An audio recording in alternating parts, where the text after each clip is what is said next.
पर विचार करना कि शंकर भगवान की शिवरात्रि साधना की रात्रि होती है। शंकर भगवान की शिवरात्रि एक आराधना की रात्रि होती है।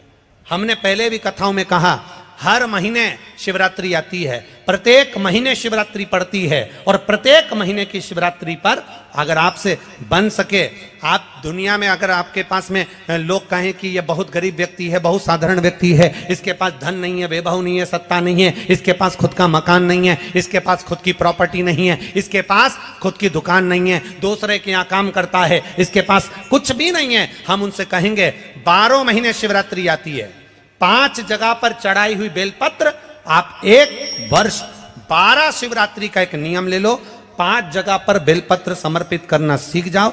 एक बेलपत्र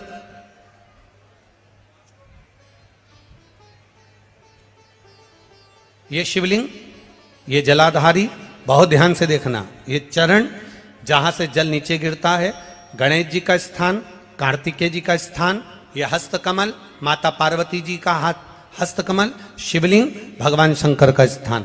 ऊपर से जो एक एक बूंद जल शिवलिंग के ऊपर गिर रहा है, शंकर भगवान की 5 बेटियां जया, विषहरा, शामरीबारी, दौतली, देव, बीच में जो एक मोटी सी लाइन है वो शंकर भगवान की छोटी लड़की, क्या नाम है, अशोक सुंदरी। ये पूरे शिवलिंग का वर्णन। 5 जगह पर बेलपत्र, 5 स्थान पर बेलपत्र, 12 महीने की शिवरात्रि। आप दूसरे के यहाँ काम कर रहे हो, नहीं है नौकरी, नहीं है काम, दूसरे के मकान में रह रहे हो, खुद का मकान भी नहीं, खुद का प्लाट भी नहीं, खुद की प्रॉपर्टी भी नहीं, बहुत संघर्ष की जिंदगी जी रहे हो, ठेला धका रहे, लॉरी चला रहे, गाड़ी चला रहे, ऑटो चला रहे, अपने लिए करने का प्रयास करना।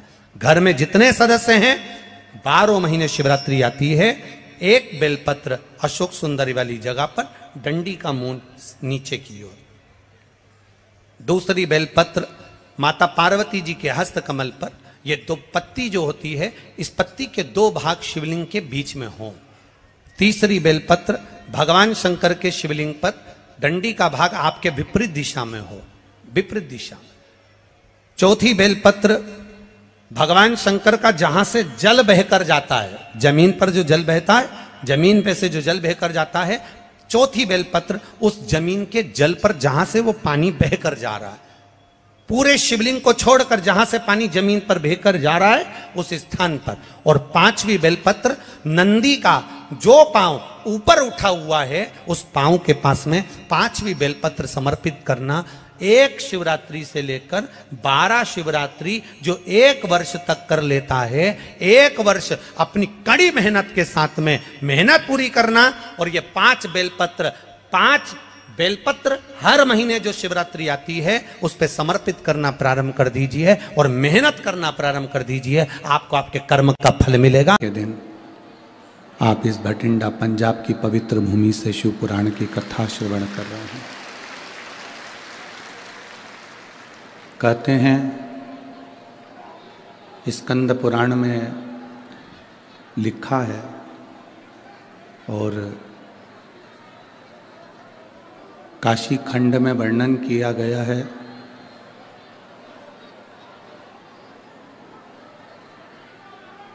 कि भगवान की अविरल भक्ति जब शिवरात्रि आती है,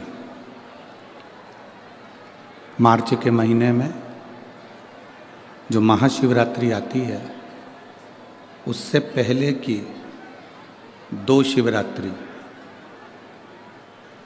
और माह की शिवरात्रि तीसरी,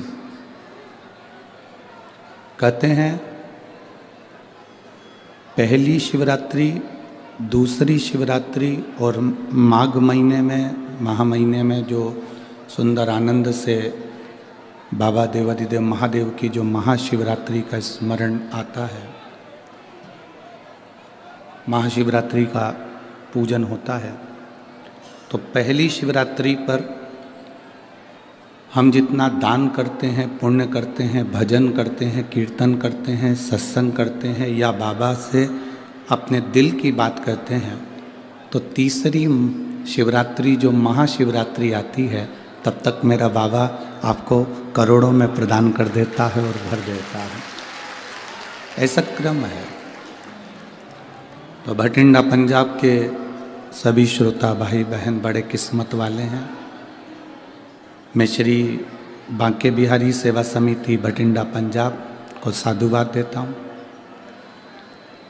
कथक के मुख्य यजमान श्री अमरजीत जी मेहता, पंजाब क्रिकेट एसोसिएशन समाज सेवी भटिंडा पंजाब से, जो इस पवित्र शिव महापुराण की कथा के मुख्य यजमान बने हैं। एक बार जोरदार ताली बजाकर उनका स्वागत, वंदन, अभिनंदन। जिन्होंने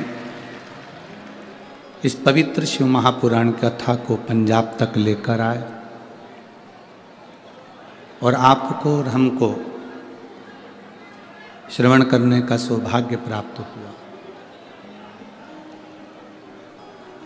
आज भीड़ भक्तों का सैलाब थोड़ा ज़्यादा है। ग्राउंड के अंदर इतनी जगह नहीं है, कैपेसिटी से ज़्यादा भक्त इस ग्राउंड में हैं और ग्राउंड के बाहर भी आपसे ज़्यादा लोग पूरे दरवाज़ों पर खड़े हुए हैं। इतनी कड़कड़ाती हुई ठंड, जहाँ पारा 4, 5 और 6 पर जा रहा है, वहाँ इतने 6 पॉइंट पर पारा रहने पर, 6 का टेम्परेचर, 5 का टेम्परेचर, 4 का रहने पर आप इतने लाखों की संख्या में आए हो।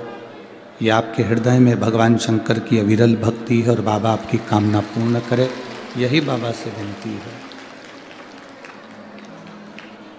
और तेरी कृपा बिना ना हिले एक भी अणु, लेते हैं श्वास तेरी कृपा से तनो तनो। हे गंगाधार मुक्ति द्वार ओंकार तू, भोले ओंकार तू। आयो शरण तिया शंभु तार तार तू। बखान क्या करूँ मैं राखों के ढेर का, चपटी भभूत में खजाना कुबेर का। हे गंगाधार मुक्ति द्वार ओंकार तू, भोले ओंकार तू। आयो शरण तिया शंभु तार तार। शिव महापुराण वर्णन करती है शिवरात्रि के, महाशिवरात्रि जब आए वो 3रे नंबर पर कहलाए। तो यदि हम हिसाब लगाएं तो जनवरी की 1, फरवरी की 2 और मार्च की 3। आप जितने बैठकर कथा सुन रहे हो और जितने आस्था चैनल पर कथा सुन रहे हैं, जितने फेसबुक यूट्यूब पर कथा सुन रहे हैं, आप दिल से, हृदय से आज बाबा की कथा में कहकर जाना और उससे प्रार्थना करना।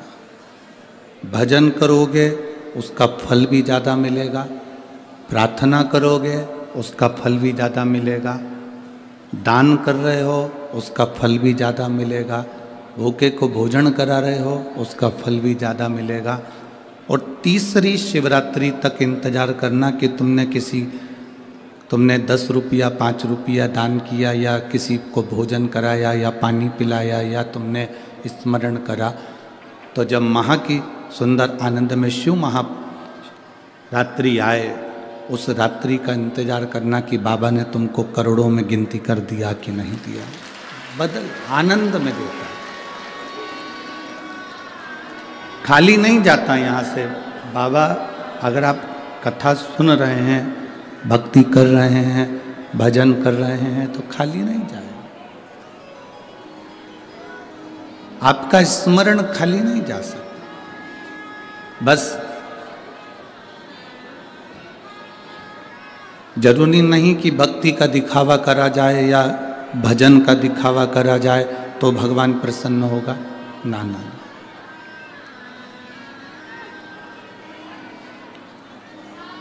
भजन का, भक्ति का, दान का, पुण्य का, स्मरण का दिखावा नहीं होना चाहिए।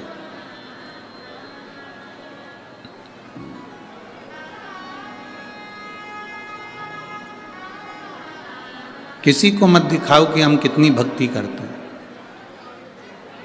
जैसे लक्ष्मी को तिजोरी में छुपा कर रखा जाता है,